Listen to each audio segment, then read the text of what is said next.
Novamente, boa noite a todos. Sejam bem-vindos à Câmara Municipal de Belo Horizonte. Iniciamos neste momento a reunião especial em reconhecimento ao presidente Juscelino Kubitschek. 70 anos da posse presidencial e 50 anos do falecimento. O requerimento é de autoria do vereador professor Juliano Lopes. Informamos que esta reunião está sendo transmitida ao vivo pelo portal da Câmara, cmbh.mg.gov.br e pelo canal da Câmara no YouTube. Para presidir os trabalhos desta reunião especial, anunciamos a entrada neste plenário do presidente desta casa, vereador professor Juliano Lopes.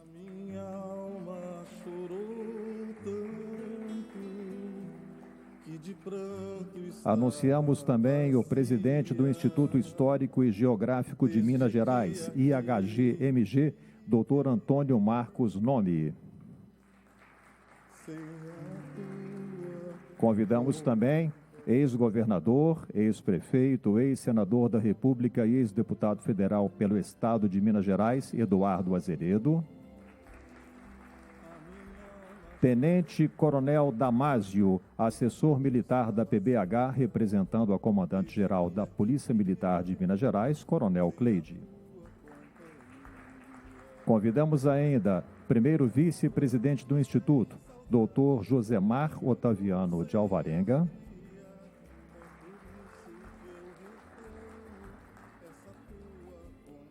Segunda vice-presidente do Instituto, Beatriz Coelho Moraes.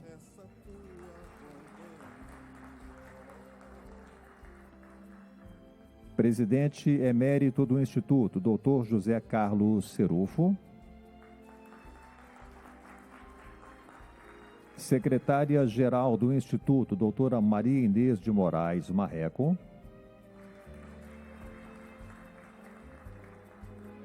Segundo tesoureiro do Instituto e superintendente de Segurança e Inteligência desta casa, Coronel PM Eugênio Pascoal da Cunha Valadares. Fundador da Casa JK em Diamantina e ex-secretário de JK e amigo pessoal, senhor Serafim Jardim.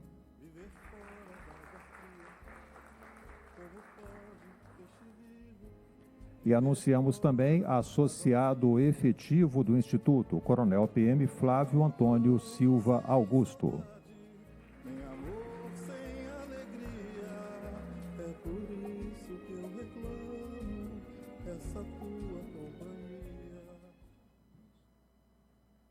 Para dar início a esta reunião especial, o presidente desta casa, o vereador professor Juliano Lopes. Muito boa noite a todos. Sejam bem-vindos à Câmara Municipal de Belo Horizonte. Sob a proteção de Deus, em nome do povo de Belo Horizonte, declaro aberta esta reunião especial. Convidamos a todos para a execução do Hino Nacional Brasileiro.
Podem se assentar, por gentileza.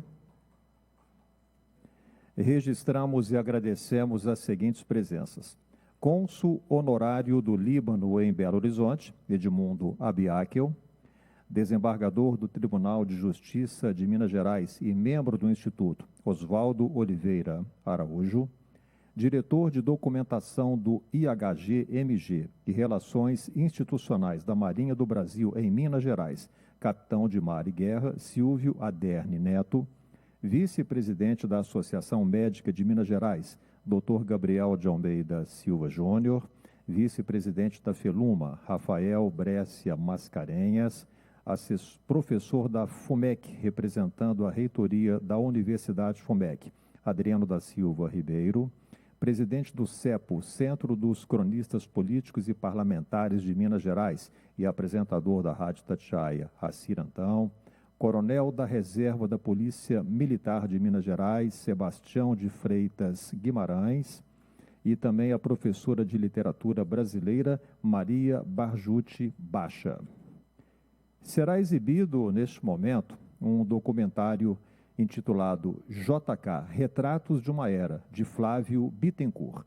O mini-documentário revisita a trajetória de Juscelino Kubitschek e o impacto de seu projeto de desenvolvimento na construção do Brasil moderno. A produção percorre momentos marcantes da sua vida, da formação em Diamantina à construção de Brasília e o plano de metas, refletindo sobre seu legado político, econômico, social e cultural e a sua visão de futuro, que permanece atual. Vamos ao vídeo.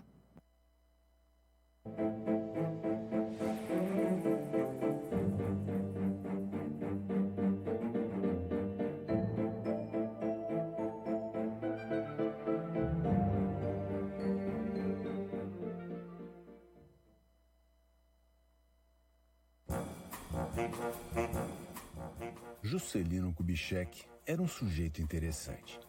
Simpático, elegante, parecia um personagem de Hollywood nos anos 50. Sempre sorridente dentro de um terno bem cortado. Se elegeu presidente prometendo fazer o Brasil avançar 50 anos em 5. Construiu Brasília e as estradas que arrastaram o Brasil até o centro-oeste. Modernizou o país, atraiu grandes indústrias, lançou as bases para o desenvolvimento do agronegócio e mudou a maneira como o Brasil era visto pelo mundo. Sua mãe era professora primária, filha de imigrantes. O pai morreu quando ele tinha 3 anos. Apesar da infância pobre, se formou em medicina e ainda fez especialização na França. E entrou na política quase por acaso. Quando estourou a Revolução Constitucionalista de 32, ele era capitão médico da Polícia Militar de Minas e foi mandado para o fronte para cuidar dos soldados. Lá acabou se tornando amigo de Benedito Valadares, que conversa vai, conversa vem, terminada a revolta foi nomeado por Getúlio Vargas interventor de Minas Gerais, um cargo equivalente ao de governador. E Benedito botou Juscelino para comandar a Casa Civil. Lá JK entendeu que gostava de política, e como ele levava jeito e tinha as costas quentes, subiu como um rojão. Foi eleito deputado constituinte com a segunda maior votação do estado, e em 1940, Benedito Valadares botou ele sentado na cadeira de prefeito. A prefeitura estava quebrada, mas JK era amigo do governador, que era amigo do presidente. BH tinha 40 anos apenas e era ainda um projeto incompleto, que JK se encarregou de terminar. Entregou uma série de obras importantes, entre elas o ousado bairro da Pampulha, projetado por Oscar Niemeyer, que viria a ser um dos maiores arquitetos do mundo. A Pampulha, até hoje considerada uma joia da arquitetura mundial, colocou JK e Niemeyer nas maiores revistas do mundo.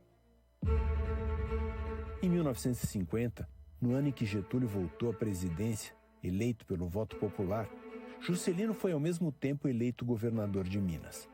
JK fez um governo progressista que entregou grandes obras de infraestrutura e deu um choque de dinamismo no estado. Ele estava confiante de que seria o próximo presidente. Só que enquanto ele preparava sua candidatura, o Brasil estava explodindo. Carlos Lacerda, jornalista incendiário e cacique político da direita, atacava o presidente com denúncias virulentas todos os dias, mesmo que a maior parte delas fosse falsa. Benjamin Vargas, irmão de Getúlio, e Gregório Fortunato, chefe da segurança, tramaram então um atentado para matar Lacerda. Mas o atentado foi uma lambança. O Lacerda escapou e o major que fazia segurança para ele morreu.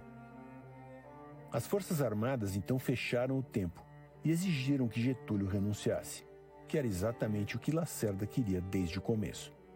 Aí, Getúlio decidiu que estava velho demais para ser humilhado, levou uma pistola ao peito, se matou com um tiro no coração e venceu. Sua morte colocou mais de 1 milhão de pessoas nas ruas do Rio de Janeiro. Vargas, morto, freou o golpe e elegeu Juscelino, mas não foi fácil. A campanha eleitoral foi em clima de terror. Os jornais udenistas conclamavam as Forças Armadas a tomar o poder. Militares de alta patente foram a público afirmar que se Juscelino fosse eleito, não tomaria posse. No dia 3 de outubro de 1955, quando a vitória de Juscelino foi anunciada pelo Tribunal Superior Eleitoral, a conspiração para derrubar o seu governo, antes mesmo que ele tomasse posse, estava pegando fogo.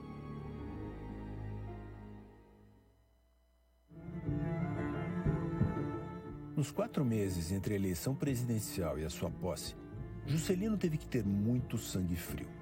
No dia 10 de novembro estava tudo certo e combinado para um golpe militar que iria evitar que os comunistas JK e Jango transformassem o Brasil numa nova Cuba. Café Filho, o vice-presidente ramelão, que assumiu após a morte de Vargas, se licenciou e entregou o governo a Carlos Duz, presidente da Câmara e golpista convicto. Duz imediatamente demitiu o general Lott, ministro da Guerra, que era radicalmente contra o golpe. O jornal A Tribuna de Imprensa, em editorial na primeira página, teve a pachorra de explicar como seria o golpe. Só que não foi. Lott, em vez de entregar o cargo, comandou a resistência ao golpe, colocou suas tropas na rua, prendeu os golpistas e garantiu a posse do presidente eleito. Num espaço de 1 ano e meio, o Brasil trocou de presidente 4 vezes. Um que se matou, 2 que foram empossados e sofreram impeachment, mais Nereu Ramos, que governou sob estado de sítio até o dia da posse, e finalmente JK, que assumiu em 31 de janeiro de 1956. O Juscelino ainda teve a tranquilidade de viajar pelo mundo explicando que não só ele não era comunista, como ainda por cima ele queria integrar o Brasil ao capitalismo global. Apesar de toda essa baderna, no dia em que tomou posse, o Juscelino, por decisão própria, suspendeu o estado de sítio, restaurou o Estado de Direito e reafirmou seu compromisso com a democracia. JK fez um governo onde tudo deu certo. Ao final de seu mandato, ele tinha construído e inaugurado uma nova capital, cujas imagens causavam comoção pelo mundo afora. Para ajudar, foram anos de sorte, onde o Brasil encantou o mundo com a bossa nova, o cinema novo, o futebol e até o tênis. O Brasil agora tinha 11 montadoras automotivas, colocando carros e caminhões nas ruas a todo vapor. O país tinha estradas que conectavam o Sudeste ao Nordeste e ao Centro-Oeste. Com as férteis e abundantes terras do Cerrado, conectadas aos portos e aos grandes centros, estava dada a largada para o moderno agronegócio brasileiro. E Juscelino tinha plena consciência do que iria acontecer. No dia 31 de janeiro de 1961, quando transferiu o cargo para Jânio Quadros, JK deixou Brasília no auge da sua popularidade, certo de que seria reeleito em 1965. Seu slogan seria 5 anos de agricultura para 50 anos de fartura. Ele só não contava com o fato de que Jânio Quadros não só parecia doido, como de fato era doido mesmo. Com um pouco menos de 7 meses de mandato, renunciou ao cargo numa provável tentativa mal ajambrada e alcoólica de dar um alto golpe de Estado. O que ele pôs em marcha foram 3 anos de crise institucional que desaguaram no golpe militar de 64 e uma ditadura que durou até 1985. Após deixar o governo em 1961, Juscelino se elegeu senador pelo estado de Goiás. Tudo o que ele esperava era que Jânio Quadros fizesse o que prometeu na campanha, que tomasse medidas austeras para combater a inflação, que explodira devido ao rombo orçamentário causado pela construção de Brasília, e que não causasse maiores problemas. Mas não foi o que aconteceu. O golpe que foi deflagrado para derrubar João Goulart, no dia seguinte se voltou contra Juscelino. Um ex-presidente que as pesquisas apontavam como virtual vencedor para as eleições de 65, era um transtorno com os quais os generais não queriam lidar. Na onda de cassações que se seguiu ao golpe, a de JK não demorou a chegar. No dia 8 de junho de 64, sob acusações vagas de corrupção e associação com os comunistas, sim, sempre eles, seu mandato foi terminado e seus direitos políticos foram suspensos por ordem dos generais. Aconselhado por amigos que achavam que ele poderia ser morto, Juscelino vai para o exílio, mas odeia ficar longe do Brasil. Em 65, com as eleições de seus amigos Israel Pinheiro e Negrão de Lima, que venceram os candidatos da ditadura, JK ensaia uma volta ao Brasil. Mas a ditadura torna sua vida um inferno e ele é obrigado a voltar para a Europa. Ao todo, ele passou 3 anos perambulando entre Portugal, França e os Estados Unidos. Em 67, ele voltou para o Brasil para ficar. Chega de orelha baixa, sem fanfarra. Era o preço. Foi preso pelo regime militar durante um breve período após a edição do Ato Institucional número 5, em dezembro de 1968. 7 anos e meio depois, em 15 de agosto de 1976, circulou pelo país a história de que JK havia morrido num acidente de automóvel. Era apenas boato. Uma semana depois, seu carro colidiu contra uma carreta na rodovia Presidente Dutra. JK e seu motorista morreram instantaneamente. Foi um acidente cheio de circunstâncias estranhas e fatos suspeitos que nunca foram devidamente esclarecidos.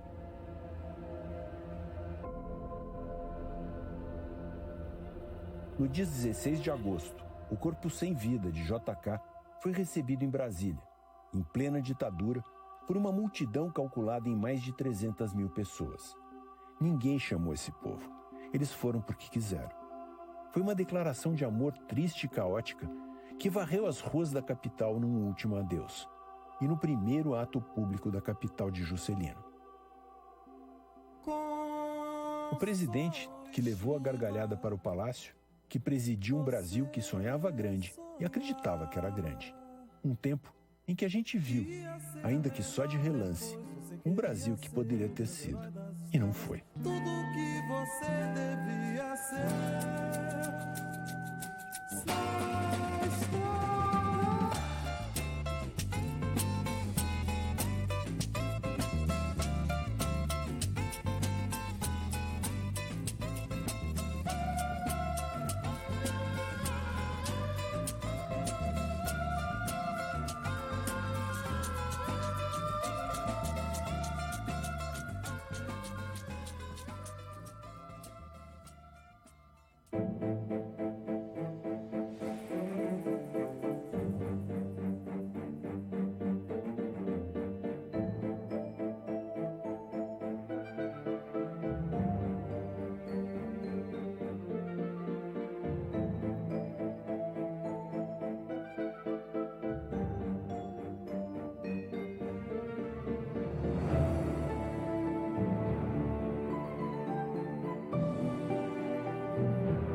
Registramos e agradecemos também as seguintes presenças: presidente da Fundação Centro das Indústrias das Cidades Industriais de Minas Gerais, Carlos Delfino; presidente da Comissão de Agronegócio da OAB Minas Gerais, Lúcio Oliveira Silva; conselheiro da FEBTUR MG e vice-presidente da Amo Savassi, Leonardo Pérez, Senescal Estadual, Sereníssima Ordem de Cavalaria Militar, Padre Anchieta Murilo César de Alvarenga, diretora da editora Bretas del Rey, Aldria Bretas, e registramos e agradecemos também a presença de todos os associados e funcionários do Instituto Histórico e Geográfico de Minas Gerais, um registro geral a todos os presentes.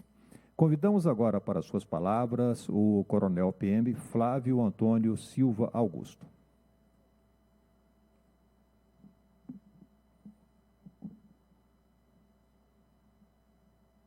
Boa noite, Coronel. Satisfação, tudo bem? Seja bem-vindo à casa. Nós temos o tempo de 5 minutos. 5 minutos. Não, 5 minutos. Boa noite a todos. Excelentíssimo senhor vereador, professor Juliano Lopes, eu cumprimento a Vossa Excelência, os senhores e senhoras que compõem a mesa e que estão aqui nesta casa. Muito boa noite a todos. Coube a mim falar rapidamente sobre o presidente Juscelino Kubitschek enquanto médico militar. Um momento da história muito pouco conhecida. Após a sua formatura, ele foi trabalhar na 3ª Enfermaria da Santa Casa e depois foi para a França especializar em urologia e quando voltou em 1931, com a ajuda de João Gabriel, seu concunhado, ele foi designado para ser médico da Polícia Militar. Inicialmente ele foi para o Prado Mineiro, onde hoje é a Academia da Polícia Militar. Depois ele foi para o Hospital Militar, ali na Rua Manaus, não existia o Hospital Militar da Avenida do Contorno, e ele foi assumir a urologia do hospital. E também continuou trabalhando na Santa Casa de Misericórdia, no Hospital São Lucas, e também no consultório que ele tinha com o Dr. Júlio, na Rua da Bahia, o edifício Royal, o Parque Royal.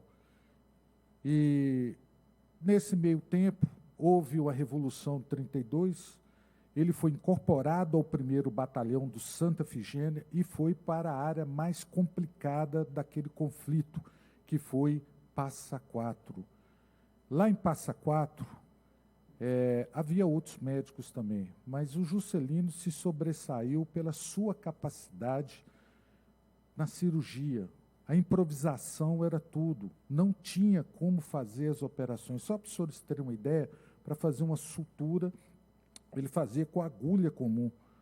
Não tinha, fervia em tacho, panos para fazer compressa nos militares. E houve um fato interessante, que um militar foi baleado com 8 tiros, um sargento.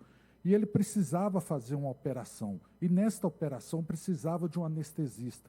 E havia um anestesista do Exército, um coronel do Exército. E quando ele chama esse coronel se recusa a participar da operação, alegando que aquele paciente era questão de horas que ele ia falecer. Ele não concorda, pede ajuda à irmã Maria, né, veterana da Primeira Guerra Mundial, lá da Santa Casa de Passa Quatro, que chama um veterinário. E ele opera o paciente, que se recupera. É interessante que durante a operação o paciente desmaiou, o veterinário desmaiou, e ele fica, ou atendo o paciente, ou vou atender o veterinário que até então estava ajudando. E quando isso ganha simpatia, a ponto de os militares, mesmo do Exército, que estavam naquele teatro de operações, começaram a falar, se eu for baleado, eu quero aquele médico da Força Pública. E ele ganha simpatia do comandante do Exército que estava naquele local, o general Cristóvão Buarque, que o batiza de bisturi de ouro da Força Pública. Quando ele retorna, volta, se envolve na política, que será um outro tema daqui a pouco. Para a Polícia Militar, como médico, se nós temos o hospital militar, foi ele, enquanto político, enquanto chefe de gabinete. Os senhores aqui talvez não sabem a história, porque eu sou do bairro de Santa Efigênia, criado por militares, que vieram, na grande maioria, de Ouro Preto. as esposas iam para a Santa Casa e os militares para a Rua Manaus. Depois que ele volta da Revolução, através do Benedito Valadares, é que é feito o prédio da Avenida do Contorno e passa a atender os dependentes também. Fora isso, outras coisas que ele fez quanto médico, mas que enquanto político, mas também por influência médica, foi motorizar a polícia, botando caminhões para levar a tropa para Mangabeira, para o Palácio da Liberdade, que antes o pessoal ia marchando com fuzil. E é uma das coisas que ele fez, boa para todos. Eu só queria lançar um desafio aqui.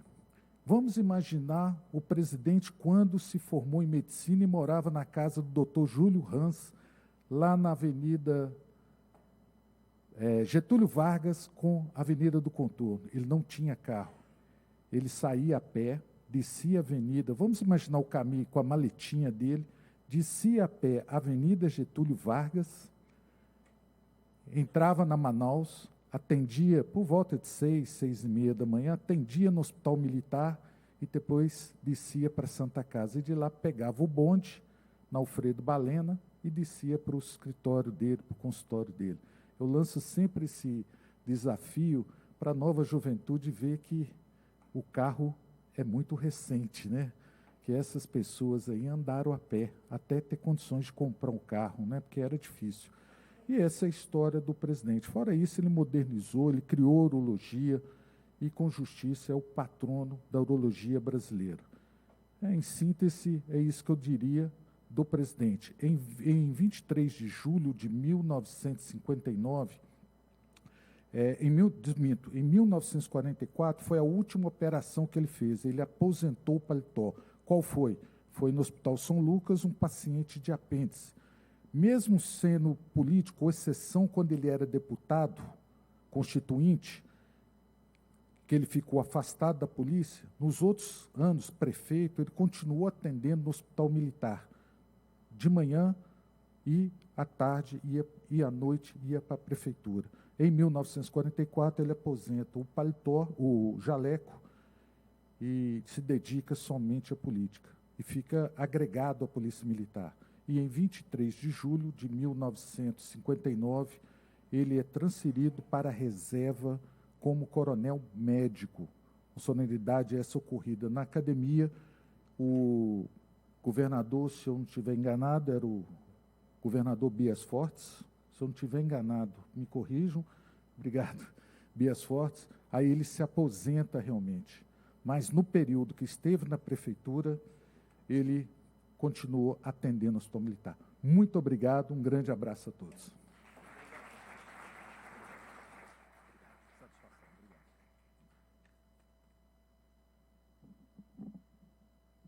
E convidamos agora para a sua mensagem o doutor José Carlos Cerufo.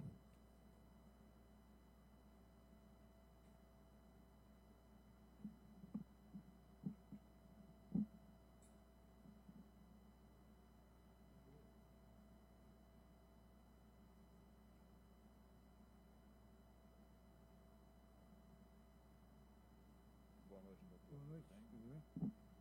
Pode se aproximar do microfone, por favor. Eu estou querendo... Já está na tela. Ah, não vai aparecer lá, não? Está aqui atrás do senhor. Atrás. E lá, não? Lá não.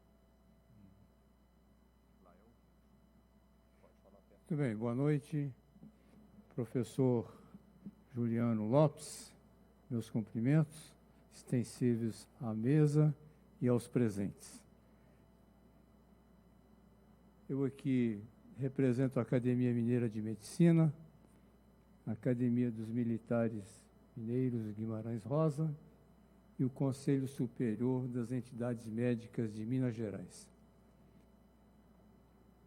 Se nós pedirmos aos pesquisadores, escritores de livros sobre o Juscelino, para fazer uma palestra sobre ele, tenho certeza que todos encaminharão no mesmo rumo, falando de formas diferentes ao mesmo assunto, sobre o homem JK, o político.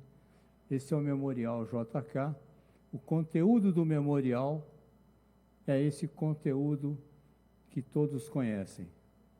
não se vê o médico ali, como não se vê em vários trabalhos clássicos. Quem conhece essa foto? No início do governo, Juscelino se deparou com uma pandemia de gripe asiática. Ela matou mais de 1 milhão de pessoas no mundo, foi comparada à epidemia da gripe espanhola. Essa foto é do Juscelino no seu comitê de crise com os 12 ministros, eram 12 ministros à época, quando ele geriu toda essa abordagem da epidemia e tudo se resolveu de uma forma a que nós até apagamos isso da memória. Isso já foi falado. Juscelino, ele, antes de entrar para a política, ele exerceu a medicina plenamente e por muitos anos não passou pela medicina. Depois de 3 anos de exercício da medicina, ele se dirigiu a Paris para se especializar no melhor serviço de urologia do mundo, com recursos próprios que ele acumulou ao longo dos anos de exercício da medicina. No Hospital Militar, Juscelino se tornou referência de urologia. Para lá, convergiam médicos de vários hospitais e vários serviços para aprender com ele o exercício da cirurgia e da urologia. Aqui na França, Juscelino é o segundo acima, à esquerda, com o grupo de alunos do professor Maurice Chevessus. Quando eleito presidente, 26 anos depois, ao passar por Paris, Juscelino fez uma pausa para visitar o seu antigo professor, que já estava doente e um pouco afetado pela idade. Aqui nós temos o exercício da gratidão, essa excelência humana, tão pouco praticada na atualidade. Juscelino foi professor e criou várias faculdades. Eu peguei essa como exemplo, a Faculdade de Medicina de Uberaba. Lá ele esteve como governador por 2 vezes, depois voltou como presidente. Uma característica de Juscelino era o compromisso que ele tinha com aquilo que ele prometia. No primeiro ano que lá esteve, em 53, ele prometeu, está escrito na placa, ao pé daquele prédio, ainda farei desta cadeia uma grande faculdade de medicina. E assim foi. Ali nós vemos a volta dele como presidente para inaugurar, então, e federalizar a Faculdade de Medicina do Triângulo Mineiro. Mas nem todas as instituições que ele criou e fundou ao longo do Brasil todo tiveram gratidão para com ele. Muitas extirparam o útero criador. Nada se fala da história. Foram como instituições que aconteceram por um milagre. Aqui nós temos um exemplo de gratidão da Faculdade de Odontologia de Diamantina, em que os alunos fizeram um memorial em homenagem a JK por ter sido o criador da faculdade. Juscelino criou vários hospitais e é dele o decreto-lei que consolidou os conselhos de medicina. Esse é o decreto. São 36 artigos que ainda hoje são atuais. Juscelino tinha uma visão de país, de nação. Aqui fica bem explícita essa visão. Não só do gestor, mas de um médico que percebia a necessidade desse grande país. Outra característica dele era a percepção dos grandes problemas. O Brasil vivia uma incidência elevada de câncer que começava e não havia serviços para esse atendimento. Juscelino identificou e deu andamento e inaugurou a primeira bomba na época de cobalto para tratamento do câncer do país. E estava sempre atento à ciência e à tecnologia. Vejam, essa é a primeira cirurgia cardíaca realizada no Rio de Janeiro com a primeira bomba de circulação extracorpórea, aquela máquina que está ali. O criador da máquina veio para a primeira cirurgia e lá estava o presidente Juscelino, nesse momento histórico da medicina, já também esquecido. Mas nem todas as instituições que ele criou foram obra dele. Aqui, o Hospital Júlia Kubitschek não foi criação nem obra de Juscelino. O hospital foi criado na gestão de Milton Campos, anterior à gestão de Juscelino. Mas a Fundação CESP se percebeu inapta a colocar o hospital para funcionar. E então Juscelino chegou para quê? Para dar a solução. O hospital estava pronto e não estava montado. Foi Juscelino que arrumou a solução. E aqui nós podemos dizer que foi um indês da parceria público-privada, que é o que ele começou aqui, com apoio de empresários, ele conseguiu colocar o hospital para funcionar. Bem, nós vamos falar que Juscelino fez vários hospitais em Belo Horizonte. Realmente, a área de saúde de Belo Horizonte tem a mão de Juscelino. Mas não foi aqui a visão de país. Não foi só em Belo Horizonte ou em Minas que ele atuou na área de saúde. Trouxe 2 exemplos aqui de hospitais que ele inaugurou em Belém do Pará e em Amapá. Mas é aqui que eu quero firmar e deixar a minha mensagem. Esse é o grande Juscelino. Existia uma lei de Café Filho. Café Filho assinou essa lei e ficou na gaveta. Foi Juscelino que elaborou o decreto-lei que instituía a obrigatoriedade de adicionar iodo ao sal de cozinha. E aquela doença que acometia na época, estimado 12 milhões de brasileiros, e hoje não existe mais, foi extinta aqui, com a pena de Juscelino. Ele não só fez o decreto, como ele colocou o decreto para funcionar, para ser efetivo.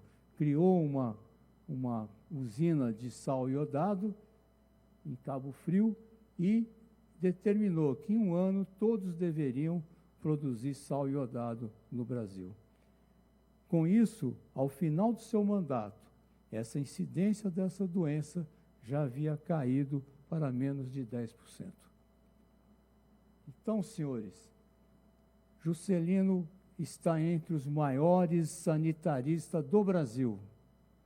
Ouso dizer que ele ocupa e ombreia a posição de primeiro lugar junto com Oswaldo Cruz.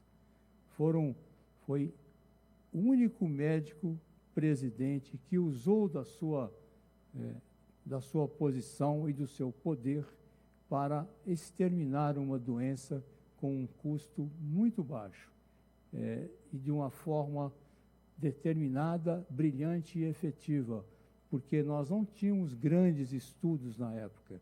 Ele levou em consideração o estudo de um professor dele, Baeta Viana, que ele havia aprendido na época de faculdade.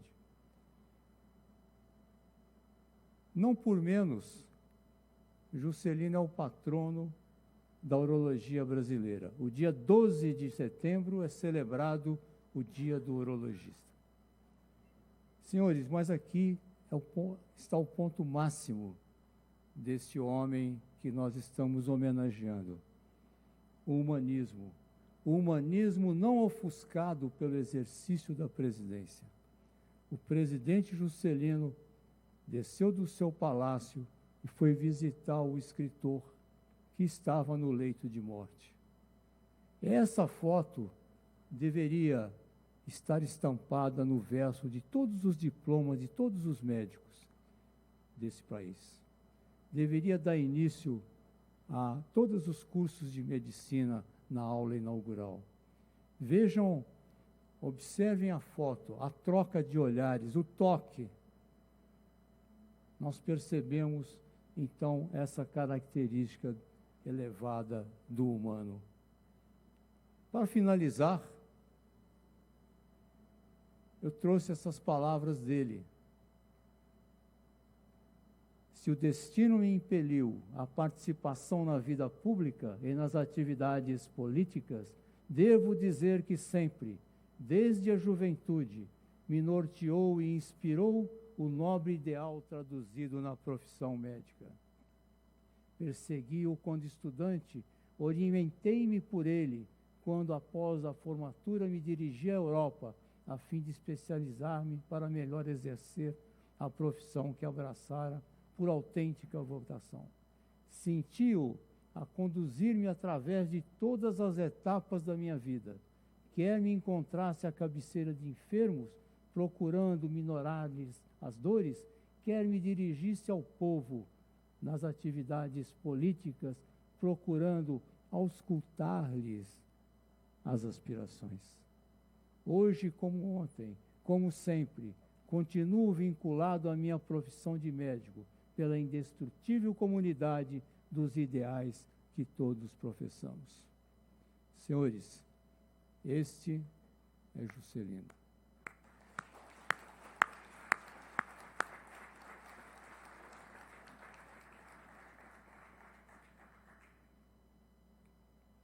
Eu deixei aqui um convite para aqueles que quiserem o livro Juscelino Kubitschek, o médico, será lançado na próxima semana no Instituto Histórico, onde essas histórias, essas pinceladas e outras que o tempo não me permitiu, estão dentro desse livro. Muito obrigado a todos.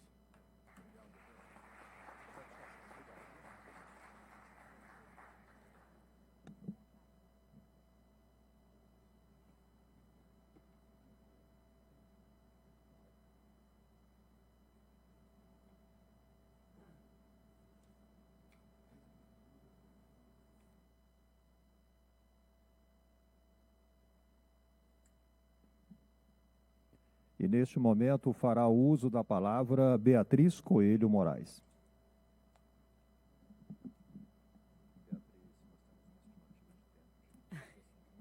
Tá bom. Pode ver se a altura está boa. Isso, pode falar perto do microfone, por favor. Tá bom. Obrigada.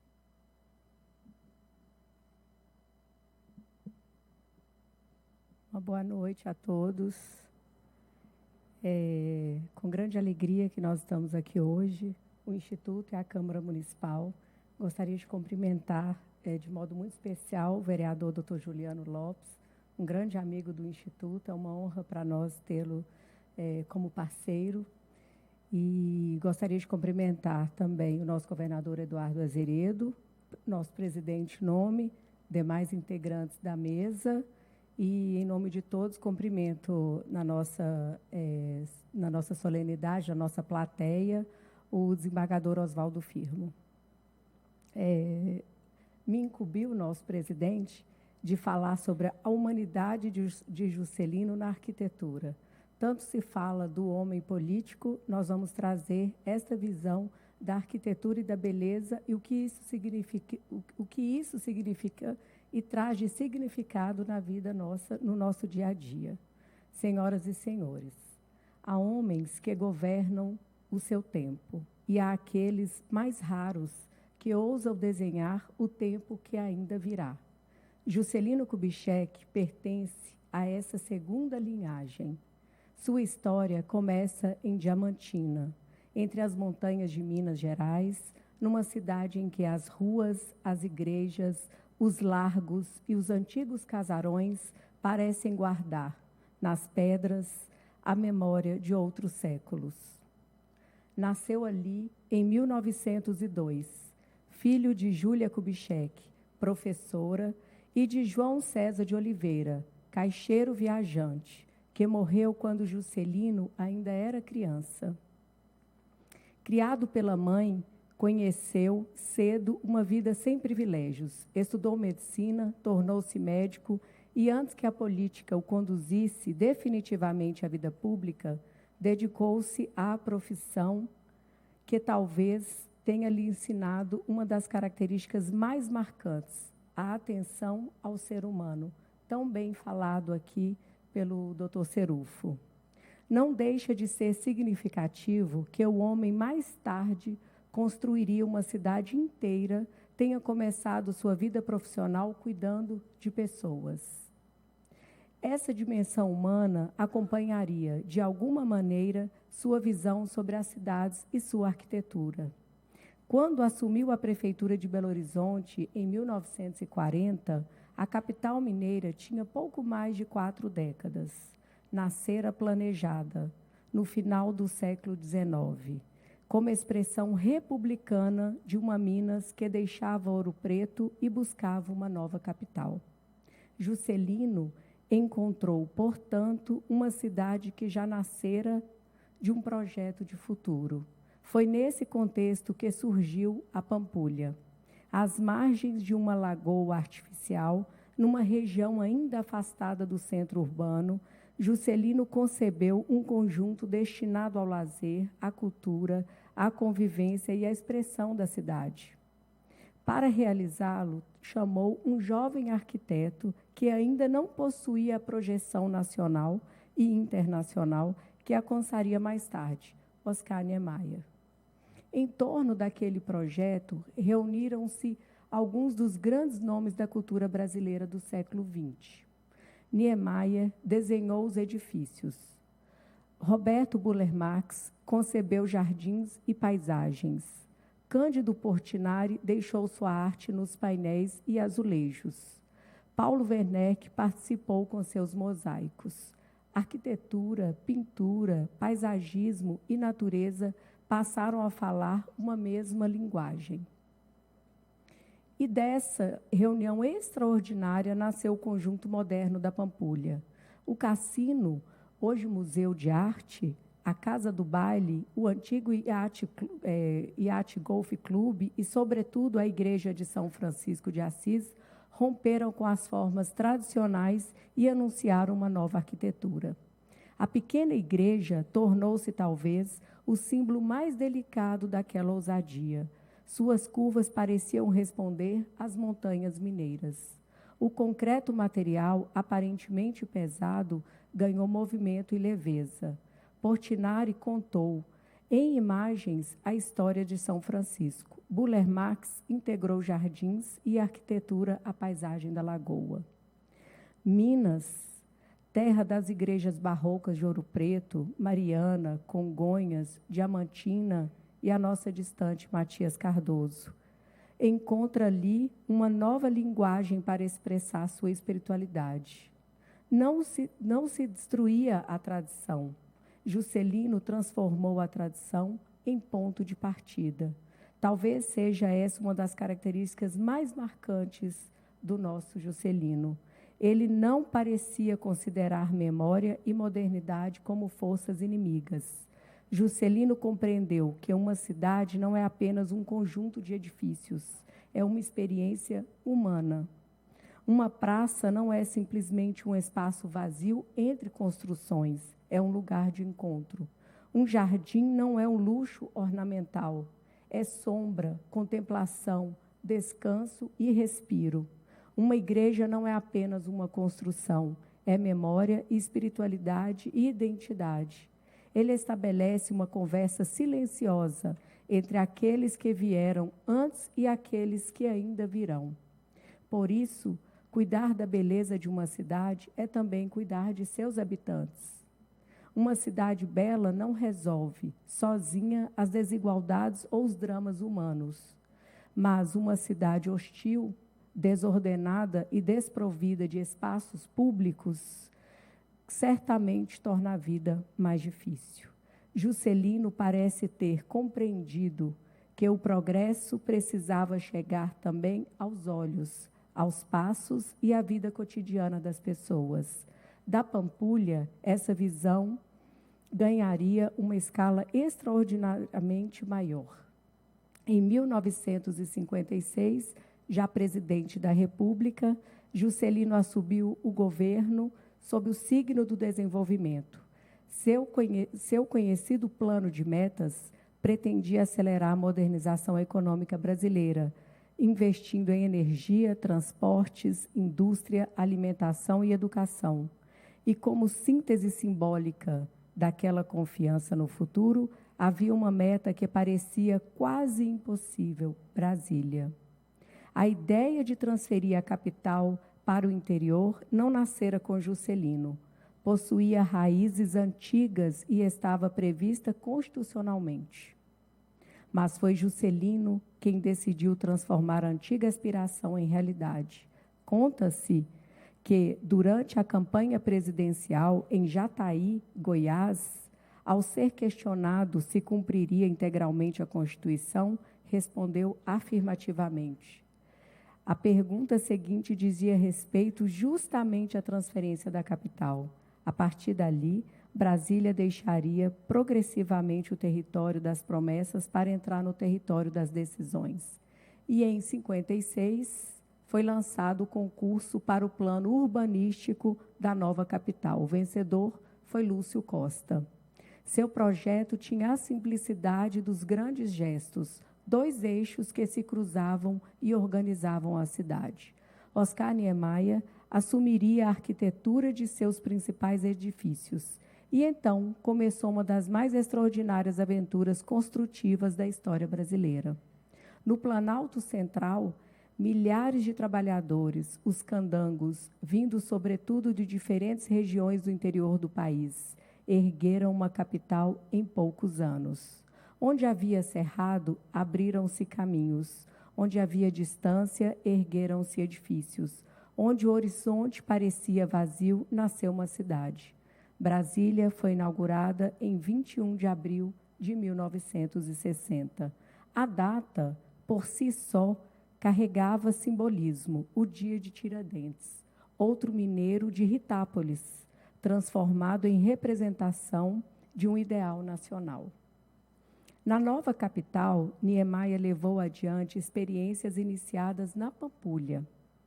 Em Brasília, o concreto quase flutua, mas Brasília não foi concebida apenas como uma coleção de monumentos. O plano de Lúcio Costa procurava organizar habitação, circulação, trabalho, comércio, lazer e áreas verdes. Pode-se discutir. A história discutiu amplamente os eixos, os limites e as contradições dessa experiência urbanística. Mas permanece extraordinária a ambição que a originou: construir uma cidade inteira a partir de uma ideia de futuro. Pampulha e Brasília são capítulos de uma mesma história. Na Pampulha, Juscelino experimentou. Em Brasília, ousou. Na Pampulha, arquitetura, paisagem e arte se encontram à margem de uma lagoa.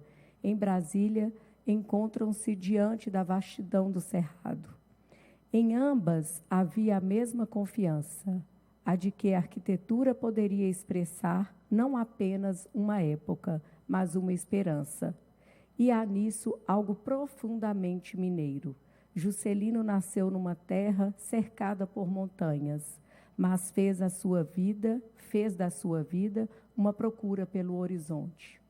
Talvez as montanhas tenham lhe ensinado justamente isso, que o horizonte existe mesmo quando não podemos vê-lo inteiro.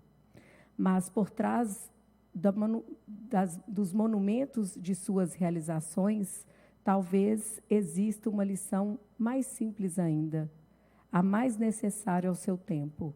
As cidades devem existir para as pessoas, Não construímos apenas para impressionar quem chega, construímos para acolher quem fica. Para o cidadão que deseja reconhecer na igreja, no monumento, na árvore antiga ou na praça de sua infância, alguma coisa que ele diga: este lugar também me pertence. Juscelino deixou espaços, deixou paisagens, deixou formas que ainda habitam o imaginário brasileiro. Juscelino pertenceu a uma geração que acreditava que o futuro poderia ser melhor do que o presente. Uma cidade verdadeiramente desenvolvida não é apenas aquela que produz riquezas, é aquela que produz pertencimento. Uma cidade verdadeiramente bela não é aquela que se oferece apenas à contemplação, é aquela cuja beleza melhora a vida de quem a habita. Entre as montanhas de Minas e o horizonte infinito de Brasília, Juscelino Kubitschek deixou inscrita na paisagem brasileira uma extraordinária confiança no amanhã. E talvez possamos resumir sua lição numa imagem. O homem que nasceu cercado pelas montanhas de Diamantina passou a vida abrindo horizontes. Porque palácios podem representar o poder, monumentos podem representar a história, igrejas podem representar a fé, mas são as praças, os jardins, as ruas e os espaços compartilhados que revelam aquilo que uma cidade verdadeiramente é. E, ao fim, talvez seja essa a medida mais nobre de toda a obra pública. Não apenas aquilo que ela surge diante de nossos olhos, mas aquilo que ela acrescenta à vida das pessoas. E Juscelino acrescentou. Muito obrigada.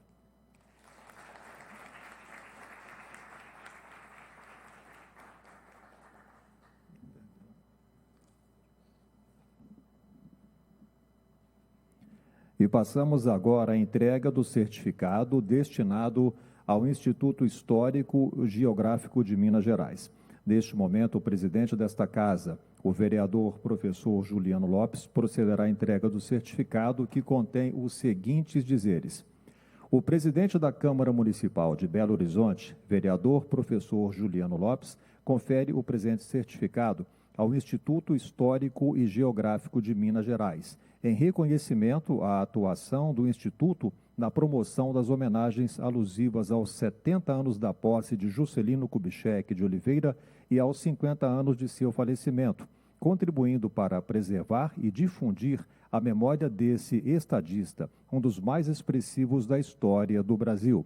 O Instituto reafirma seu compromisso com a preservação da memória de Minas Gerais e com a transmissão do legado político, administrativo e humano de JK, cuja trajetória marca pelo projeto de desenvolvimento e modernização do país e pela construção de Brasília, permanece indissociável da história de Minas e do Brasil moderno. Autor do requerimento, vereador professor Juliano Lopes, presidente da Câmara Municipal de Belo Horizonte. Belo Horizonte, 13 de agosto de 2026. Convidamos para receber o certificado o Instituto Histórico e Geográfico de Minas Gerais, através do seu presidente, Dr. Antônio Marcos Nome.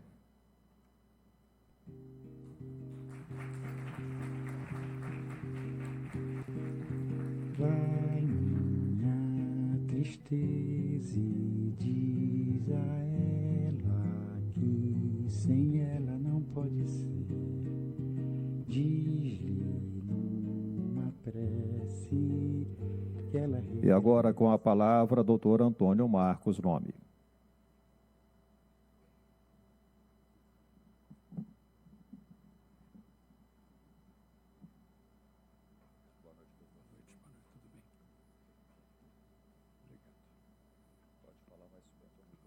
Tá bem, obrigado. Excelentíssimo senhor vereador Juliano Lopes, amigo do Instituto, mas aquele que sempre abriu as portas dessa casa para a Casa da Memória, aquela que defende a memória de Minas Gerais e dos mineiros. Meu caro amigo, ex-governador, ex-prefeito, ex-senador da República, ex-deputado federal, Eduardo Azeredo, nosso associado efetivo e que muito tem contribuído dos trabalhos do Instituto Histórico e Geográfico de Minas.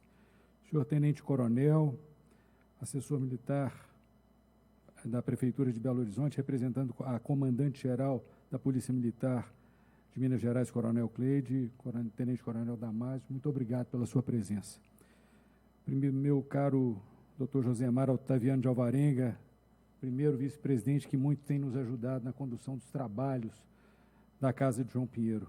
Assim também cumprimento a segunda vice-presidente do Instituto, que acaba de falar, a doutora Beatriz Coelho Moraes de Sá, o nosso presidente emérito, que deixou um belo legado à Casa de João Pinheiro Cirufo, a senhora secretária-geral, braço direito da Casa, Maria Inês Marreco, ao nosso segundo tesoureiro e também ao primeiro tesoureiro dessa casa, que aí está Paulo Lasmar, Coronel Eugênio Pascoal, assim também cumprimento Zé Carlos Pimenta, professor Zé Carlos Pimenta, que tem muito ajudado a nossa casa, Moisés Mota também, da nossa diretoria, meu caro amigo, esse homem que representa Juscelino, que é a cara de Juscelino, esse homem que essa semana fez seus 91 anos de idade, Serafim Jardim.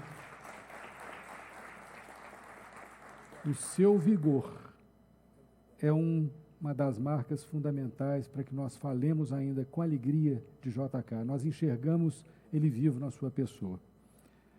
E meu caro amigo, também associado efetivo, Coronel Flávio Augusto. Senhoras e senhores, meus caros amigos, caros confrades, confreiras, Beatriz começou o discurso de uma forma que também gostaria de começar. Acho que Juscelino pertence a todos os lugares, mas Juscelino pertence à Diamantina, Juscelino pertence a Minas, Juscelino pertence a Brasília, que é a cidade onde ele construiu, Juscelino pertence ao Brasil, que é um país que ele ajudou a transformar, mas pertence de uma maneira muito especial a Belo Horizonte. Porque foi nessa cidade que o médico começou a se transformar no grande administrador público que o Brasil reconheceria. Foi aqui que boa parte do seu método de governar ganhou forma. Foi aqui que ele aprendeu a olhar uma cidade como poderia vir a ser. E talvez seja essa a grande razão, a razão mais bonita para nós estarmos aqui hoje reunidos na Câmara Municipal de Belo Horizonte, nesse ano em que recordamos os 70 anos de sua posse na presidência da República e daqui a poucos dias, os 50 anos de sua morte.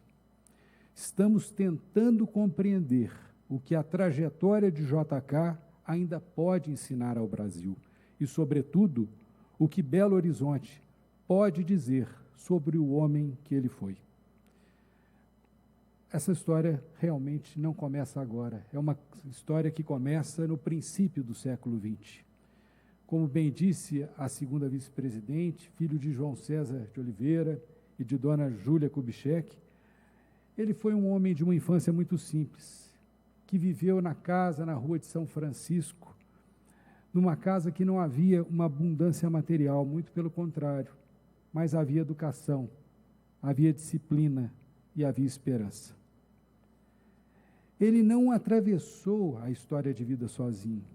Ele teve duas irmãs, Eufrosina e Maria da Conceição, a Naná. Essa última, companheira dos primeiros anos e testemunha da formação daquele menino de Diamantina que ainda haveria de se tornar uma das maiores figuras públicas brasileira. Mais tarde, a família ganharia também a presença de Dona Sara, sua companheira de vida, e das duas filhas, Márcia e Maria Estela. Em meio às viagens, às campanhas e às responsabilidades do poder, eram elas o espaço íntimo, afetivo e familiar de Juscelino. Depois veio para Belo Horizonte, estudou medicina, formou-se médico em 1927 na 11ª turma da Faculdade de Medicina da hoje Universidade Federal de Minas Gerais e teve como colegas Pedro Nava e Odilon Berens. Aperfeiçoou-se em urologia na Europa, na França, Ingressou na Força Pública de Minas Gerais, entrou na política, foi chefe de gabinete de Benedito Valadares e depois deputado federal. Até que o Estado Novo fechou o Congresso em 1937. E Juscelino voltou àquilo que verdadeiramente gostava e que muitas vezes falamos repetidamente aqui, a medicina. Por isso, há algo curioso e eu diria até divertido na maneira como ele se tornou prefeito de Belo Horizonte. Em fevereiro de 1940, Benedito Valadares, de quem ficou amigo na Revolução de 32, o chamou e fez o convite.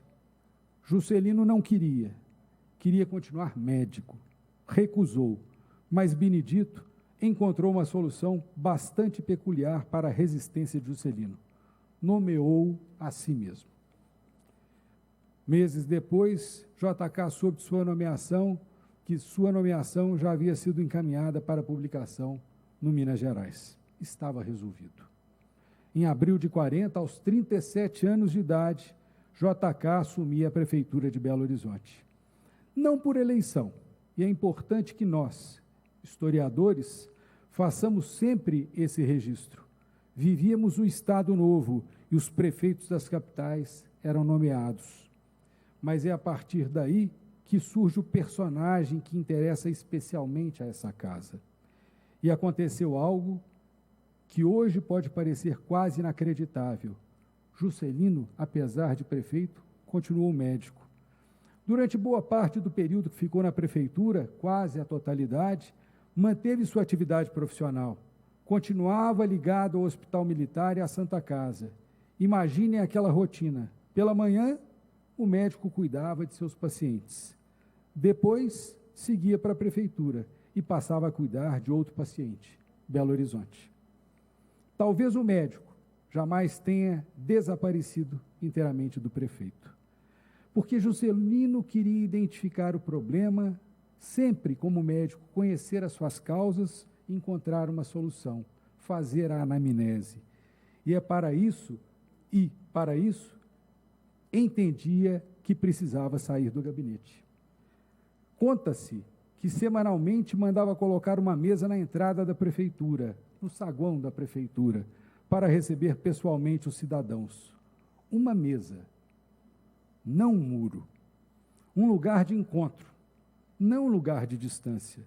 Mas há algo ainda mais interessante. O próprio Juscelino estabeleceu como regra acompanhar pessoalmente as frentes de obra da prefeitura e manter contato com os bairros e seus moradores. Ou seja, queria ouvir pessoalmente o problema e depois ir vê-lo. Talvez precisemos reaprender um pouco dessa simplicidade. Hoje temos redes sociais, pesquisas de opinião, departamentos de comunicação, instrumentos tecnológicos que Juscelino jamais poderia imaginar. Ele só tinha uma mesa, disposição para andar pela cidade e, sobretudo, ouvidos. E trabalhava. Trabalhava tanto que sua administração ficaria associada à imagem do prefeito Furacão. A Belo Horizonte, que Juscelino recebeu, ainda era uma cidade jovem, uma capital inaugurada há 43 anos e que começava a transbordar o traçado originalmente concebido. Era preciso preparar a cidade para crescer e o médico começou a tratar de Belo Horizonte. Vieram pavimentação, terraplanagem, pontes, drenagem, canalização de córregos, expansão dos serviços de água e esgoto.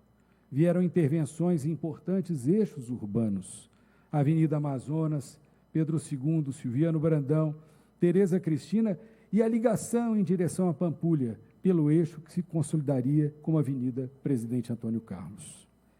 Juscelino percebeu também algo fundamental, que administrar uma cidade seria resolver os problemas que ela tem e também imaginar a cidade que ela poderia se tornar. Chegamos a Pampulha. A Lagoa não nasceu com Juscelino. É importante fazer justiça histórica. Sua implantação começara anteriormente. Mas foi JK quem olhou para aquela região, ainda distante, enxergou algo que praticamente ninguém enxergava, a sua venda nova lá, meu caro Josemar, uma nova Belo Horizonte. E aqui aparece outra característica extraordinária de Juscelino. Ele tinha pressa, mas não tinha a pretensão de saber tudo. Ele sabia escolher pessoas.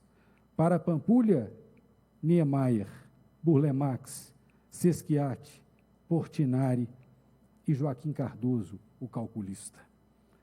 Além disso, artistas, engenheiros, paisagistas, Juscelino compreendia uma regra que continua válida para qualquer governante.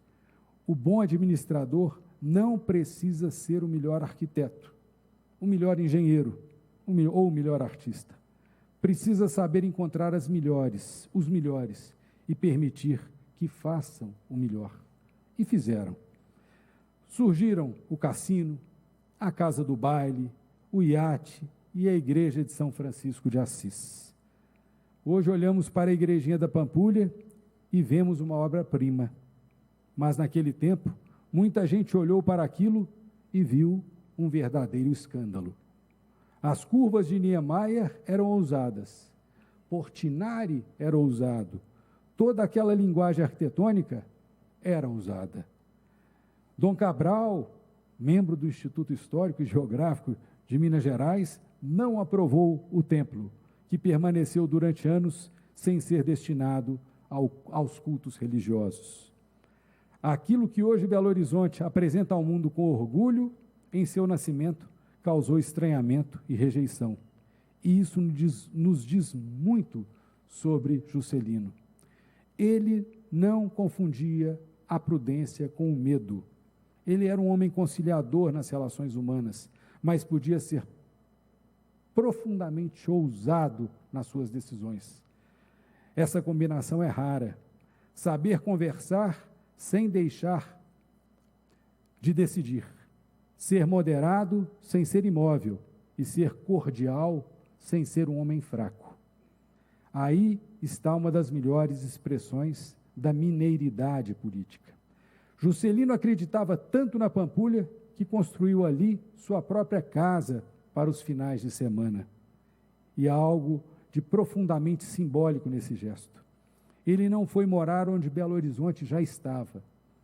Ele foi morar onde acreditava que Belo Horizonte estaria. Essa capacidade de enxergar o futuro, antes que ele se tornasse evidente, talvez tenha sido um dos traços mais extraordinários da vida pública de JK.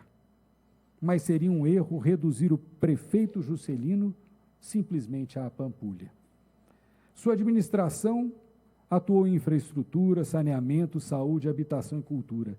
Em 1941, criou a seção de História da Prefeitura, embrião do Museu Histórico de Belo Horizonte, posteriormente Museu Histórico Abílio Barreto. E como atual presidente do Instituto Histórico e Geográfico de Minas Gerais, esse gesto me toca particularmente, porque é extraordinário perceber que o prefeito que queria construir o futuro preocupava-se também com o passado. Talvez porque soubesse, mesmo naquele momento, que uma cidade sem memória perde sua identidade. A prefeitura daquele jovem médico também ajudou a preparar a expansão urbana, participou das iniciativas que dariam origem ao conjunto IAPI, e incorporou a habitação popular ao processo de transformação da capital. E não eram apenas obras isoladas. Havia ali uma determinada ideia de cidade. Uma Belo Horizonte que precisava crescer, integrar novos territórios, melhorar sua infraestrutura e, ao mesmo tempo, acreditar que poderia ser moderna. A historiografia identifica justamente essa combinação de obras básicas e novas centralidades como uma característica essencial daquela administração. Aqui, talvez tenha sido aqui que Juscelino descobriu uma das ideias que carregaria para o resto de sua vida. Governar é oferecer às pessoas uma visão de futuro. Depois vieram outros desafios. Na redemocratização, voltou à vida parlamentar como deputado federal. Em 50, foi eleito governador. Aquela edição, e aqui gostaria, muitos sabem, mas aquela eleição foi disputada de governador com Gabriel Passos e ficou marcada por uma das frases mais conhecidas da política mineira.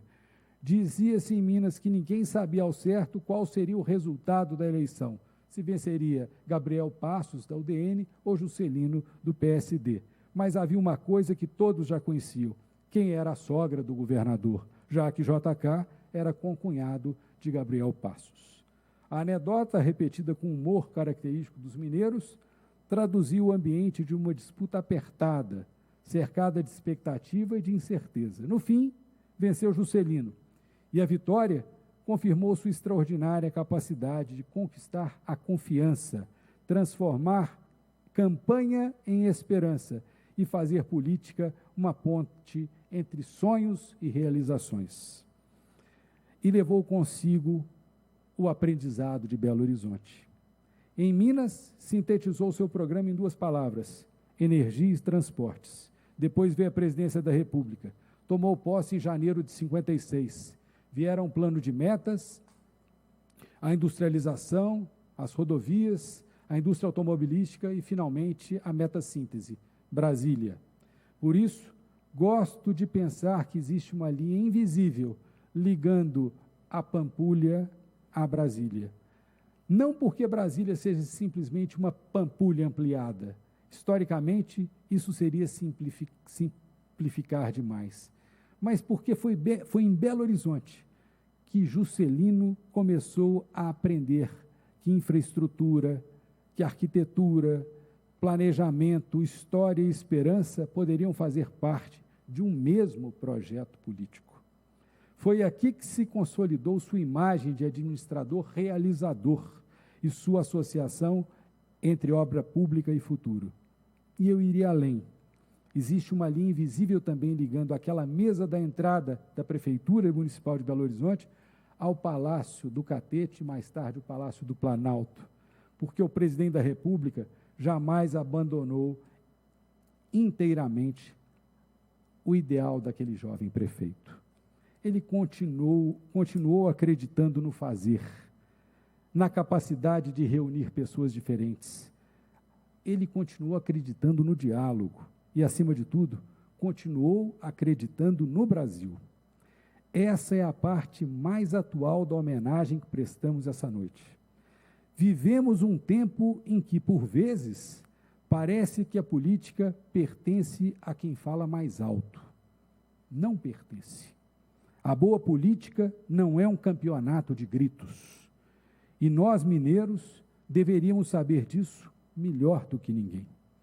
A melhor tradição política de Minas nunca foi a do berro. Foi a da conversa, foi a da ponderação, da firmeza sem estridência, da capacidade de construir pontes, da busca do entendimento possível, sem abdicar das convicções. Precisamos recuperar essa mineiridade na política brasileira e na política mineira. A mineiridade que prefere quem escuta a quem grita. Quem compreende que adversário não é inimigo, que diálogo não é fraqueza, que moderação não é covardia e que ninguém se transforme em estadista simplesmente porque consegue falar mais alto que os outros. Juscelino enfrentou crises políticas, levantes militares, oposição feroz e enormes dificuldades, presidente. E há um dado que ajuda a dimensionar sua força política. Ao longo de sua trajetória, nunca perdeu uma eleição, salvo, ao que se registra, a da Academia Brasileira de Letras. Mas nós, mineiros, também recuperamos essa história ao elegê-lo para a Academia Mineira de Letras, do qual é presidente emérito Rogério de Faria Tavares, nosso associado efetivo, a quem também rendo as minhas homenagens. Mesmo essa exceção tem algo simbólico. Juscelino venceu eleições estaduais e nacionais, mas sua maior vitória esteve na capacidade de fazer com que um país inteiro acreditasse que o futuro podia ter endereço, projeto e coragem. E respondeu, na maior parte das vezes, com política, com conversa, com trabalho e com capacidade para agregar. O Brasil de hoje talvez precise um pouco menos daquele que nos ensinam a dividir e um pouco mais daqueles que nos ensinam a construir. Senhor presidente, no próximo 22 de agosto completaremos 50 anos daquele final de tarde do ano de 1976, em que JK morreu na rodovia Presidente Dutra. Morreu o homem, mas não morreu sua presença. Ela está em Brasília, ela está nas estradas que JK ajudou a construir, ela está na história de Minas Gerais, ela está em Diamantina, Serafim. Mas para nós, que estamos aqui essa noite, ela está especialmente espalhada na capital de Minas Gerais, em Belo Horizonte, governador Azeredo, e ex-prefeito também dessa cidade. Quando passamos pela Pampulha, Juscelino está ali. Quando entramos no Museu Abílio Barreto, encontramos uma decisão da sua gestão, da sua administração. Quando percorremos alguns dos grandes eixos dessa capital que ajudaram a expandir essa cidade, encontramos as marcas de Juscelino Kubitschek. Juscelino permanece quando acreditamos que política pode transformar uma sociedade, quando um governante prefere ouvir a ter palavras de imposição, quando reúne os melhores em torno de uma ideia, quando preserva a memória sem ter medo do futuro, quando compreende que governar não é administrar desesperança, é oferecer, oferecer esperança possível. Há 70 anos, Juscelino assumia a presidência da República. Há 50 anos, o Brasil perdia. E hoje, nessa Câmara Municipal de Belo Horizonte, a cidade que primeiro conheceu plenamente o seu talento de governante, pode simplesmente dizer: obrigado, Juscelino. Obrigado por Belo Horizonte. Obrigado por Minas Gerais. Obrigado por você ter acreditado no Brasil. E que nós, mineiros de hoje, tenhamos novamente a coragem serena de acreditar na boa política. De falar menos para dividir, de ouvir mais para compreender, de unir mais do que separar e de construir mais do que destruir. Essa é a maior homenagem que podemos prestar à memória de JK, 50 anos depois que ele partiu. Recordar o homem que acreditou no futuro e recuperar em nós mesmos a capacidade de acreditar que o futuro ainda pode ser construído. Muito obrigado.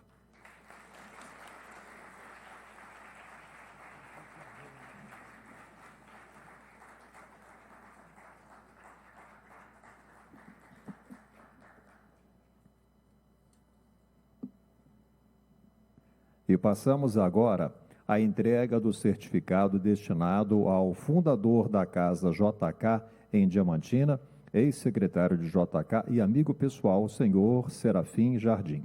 Neste momento, o presidente desta casa, o vereador professor Juliano Lopes, procederá à entrega do certificado, que contém os seguintes dizeres.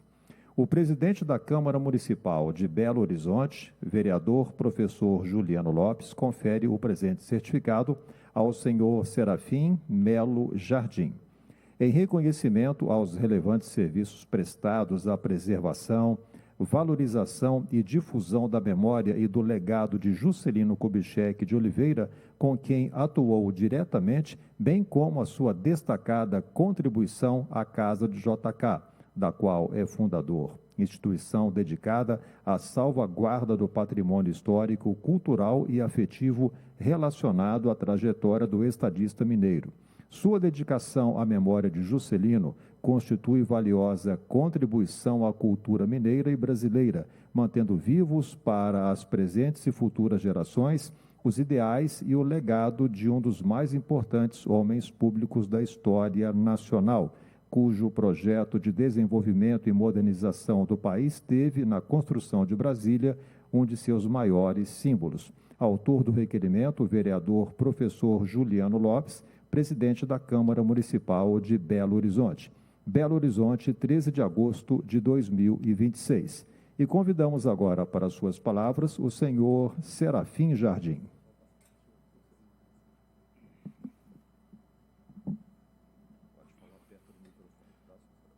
Boa noite. Meu caro presidente Juliano Lopes, eu quero agradecer de coração essa homenagem que você está prestando nesta noite ao meu querido amigo JK. E aqui eu quero dizer o seguinte: nas minhas palestras lá na casa de Juscelino, eu inicio dizendo o seguinte, que para falar do JK, você fica um dia e uma noite. Mas vamos aqui tentar falar do JK, prefeito de 34 a 37.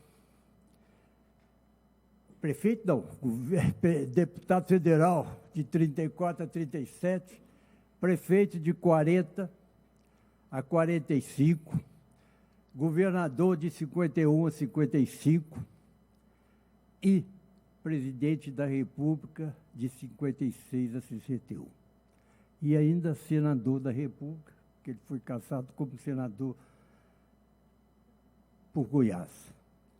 E eu quero aqui, porque tenho pouco tempo a dizer, e quero dizer a vocês um trecho de um discurso do JK, porque quando ele assume a presidência da República, no dia 31 de janeiro de 56, ele, no dia 11 de fevereiro, vem a revolta de Jacareacanga. E ele vence os revoltosos, perdoa os revoltosos, e faz um discurso que eu guardo, esse trecho desse discurso, com muito carinho, com muito amor. Ele dizia o seguinte: não confundo o poder com a violência, nem admitirei qualquer atentado do Estado, dignidade na pessoa da autoridade. E para isso sou e serei intransigente, com a consciência tranquila de que a luta entre a ordem e a desordem, entre a autoridade e a anarquia, é uma luta entre as forças do regresso e as forças do progresso. E eu sou homem do futuro e não do passado. Essas são as palavras do JK quando ele vence os revoltosos de Jacareacanga. Portanto, o JK era o homem do diálogo, era o homem que sabia sentar numa mesa e dialogar, e aquilo que fosse melhor para o povo. Portanto, lá na casa Juscelino, eles viram me perguntando se o Juscelino era da direita ou da esquerda, ou do centro. Eu costumo dizer o seguinte: o JK era do povo. Ele era uma pessoa totalmente diferente. O coronel Afonso Eleodoro costumava dizer que o JK era de outro planeta. Portanto, meus caros, este era o JK que tinha não inimigos, mas adversários, né? E era um homem do diálogo, é o que nós estamos precisando atualmente. Encerro agradecendo mais uma vez o meu presidente aí, o Juliano, por essa homenagem ao nosso presidente. Muito obrigado.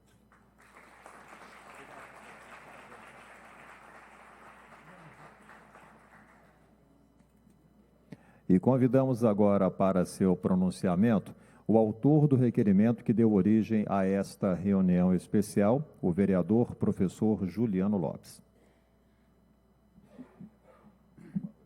Boa noite. Boa noite a todos. Sejam bem-vindos à Câmara Municipal de Belo Horizonte. Permita que eu estou saindo de uma gripe. Eu queria, primeiramente, cumprimentar e agradecer a presença do presidente do Instituto Histórico e Geográfico de Minas Gerais, Dr. Antônio Marcos Nome. Obrigado pela sua presença e obrigado por estar participando como presidente do Museu Histórico dessa homenagem à JK.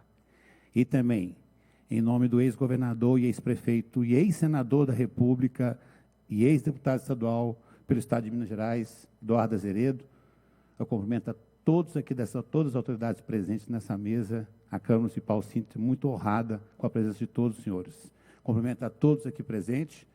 E, por falar em Eduardo Azeredo, eu não poderia voltar lá em 1900, eu estou voltando lá na minha época de estudante, em 1989, eu estudava no Estadual Central, e aí apareceu um palestrante, professor Elias Murat, e falou um pouco de política. Eu me chamo Juliano Lopes Lobato, apesar de ter o sobrenome Lopes, eu não sou de nenhuma família política tradicional. E, naquela época, com 16 anos, em 1989, eu fui incentivado a tirar o meu título de eleitor. E, a partir disso, eu passei a gostar muito de política, tanto é que eu estou no meu 4º mandato, aqui na Câmara Municipal. Votei, em 89, no Mário Covas, para presidente, e votei no Fernando Collor de Mello, no 2º turno. Mas teve uma musiquinha que me encantou muito, não nessa época de eleição para presidente, mas na eleição para governador. E como a gente está sempre em campanha, esse ano eu sou candidato a deputado estadual, a música que tem que pôr um X no lugar certo ficou na minha cabeça até hoje. Quem é dessa época sabe que eu estou falando. Hoje teria que digitar o número certo, né? Mas naquela época tem que pôr um X no lugar certo, Eduardo Azeredo para governador. Muito obrigado pela presença do senhor aqui nessa casa, viu? Bom, a Câmara Municipal, a gente entra com requerimento aqui nessa casa, como funciona uma homenagem, a gente entra com requerimento aqui nessa casa e a Câmara Municipal, nós temos aqui hoje 41 vereadores e temos aqui 11 líderes partidários de bancadas. E para que o requerimento venha até aqui, né, para ser homenageado, quem é que for homenageado, uma instituição, uma pessoa física, pessoa jurídica, nós precisamos ter assinatura de 50% mais um. E esse requerimento da minha autoria, você pode ter certeza que teve 100% da assinatura de todos os líderes dessa casa. Eu queria agradecer a todos os vereadores, vereadoras, agradecer aos líderes partidários por dar essa oportunidade de fazer essa justa homenagem a Juscelino Kubitschek. É uma grande alegria estar aqui como presidente da Câmara Municipal de Belo Horizonte para celebrar o ano JK e prestar uma homenagem à memória de um dos maiores mineiros da nossa história. Ao lembrarmos aos 70 anos da posse de Juscelino Kubitschek na presidência da República e os 50 anos da sua morte, nós estamos apenas olhando para o passado. Estamos também lembrando de um homem que teve coragem de sonhar grande e, principalmente, de transformar sonhos em realidade. Juscelino nasceu em Diamantina, foi prefeito de Belo Horizonte em 1940, governador de Minas Gerais em 1951 e presidente do Brasil em 1956. Em cada uma dessas etapas, deixou certamente uma marca. Em Belo Horizonte, trouxe uma nova visão da cidade e de modernidade. A Pampulha é talvez o maior símbolo desse período. Um projeto que uniu arquitetura, arte, cultura, urbanismo, que até hoje faz da identidade da nossa capital. E a presença de JK também está marcada na paisagem de Belo Horizonte pelo edifício JK, projetado por Oscar Niemeyer, do início dos anos 1950, quando Juscelino era governador de Minas Gerais. Hoje, o conjunto é um dos cartões postais da nossa cidade e representa a ousadia e a visão da modernidade que marcaram aquele período, com seus 1.087 apartamentos, o edifício continua fazendo parte da vida de milhares de pessoas e da própria identidade de Belo Horizonte. Como governador de Minas, JK investiu em energia, transporte, indústria e infraestrutura. E como presidente, levou essa visão para todo o Brasil, com um plano de metas, o famoso compromisso de fazer 50 anos em apenas 5. Mas foi a construção de Brasília que tornou mais evidente a dimensão de seu sonho. Levar a capital para o coração do país era um desafio enorme. JK acreditou que era possível e transformou aquela ideia em realidade, deixando para o Brasil um dos maiores símbolos de desenvolvimento, modernização e integração nacional. Preservar essa história, portanto, é uma responsabilidade enorme. E é justamente por isso que hoje eu quero prestar uma homenagem muito especial ao Instituto Histórico Geográfico de Minas Gerais. Fundado em 1907, o Instituto tem uma missão que vai muito além de preservar a memória de Juscelino Kubitschek. É uma instituição que há mais de um século ajuda a preservar a história, a cultura, a tradição e a identidade de Minas Gerais. E eu digo com muito orgulho e carinho, porque Minas é um estado que eu amo, um estado de uma riqueza cultural, histórica extraordinária, que ajudou a construir a identidade do nosso país. Preservar a memória de Minas é preservar parte da história do Brasil. Por isso, na pessoa do presidente do Instituto, Dr. Antônio Nome, quero cumprimentar e agradecer a todos os pesquisadores, historiadores, membros e colaboradores que dedicaram o seu conhecimento e o seu trabalho a essa missão. Dr. Antônio, esse certificado é uma forma singela de dizer muito obrigado. Obrigado por manter viva a memória de JK. E, ao mesmo tempo, por cuidar de tantas outras páginas da história de Minas Gerais. Parabéns a todos vocês pelo trabalho que realizam. Quero também destacar uma pessoa que representa de maneira muito especial esse compromisso com a memória de Juscelino. Sou Serafim Melo Jardim, que teve a oportunidade de trabalhar diretamente com o JK, que fundou a Casa JK em Diamantina. Serafim, seu trabalho também é fundamental para que novas gerações conheçam não apenas um homem público, mas os sonhos, os valores, as ideias que fizeram de JK um personagem tão importante para Minas Gerais e para o Brasil. O Instituto Histórico e Geográfico de Minas Gerais, ao Dr. Antônio Nome, ao senhor Serafim e todos que dedicaram suas vidas à preservação da nossa história, deixo o nosso reconhecimento e a nossa gratidão. Que o ano JK nos ajude a lembrar do futuro, que o ano JK nos ajude a lembrar que o futuro também se constrói com temas importantes, com coragem de sonhar, planejar e trabalharmos juntos. Porque preservar a nossa história não é apenas olhar para trás, é dar às novas gerações a oportunidade de entender onde viemos, para escolher com mais consciência para onde queremos ir. Muito obrigado a todos, parabéns a todos pela homenagem, que Deus nos abençoe cada dia mais.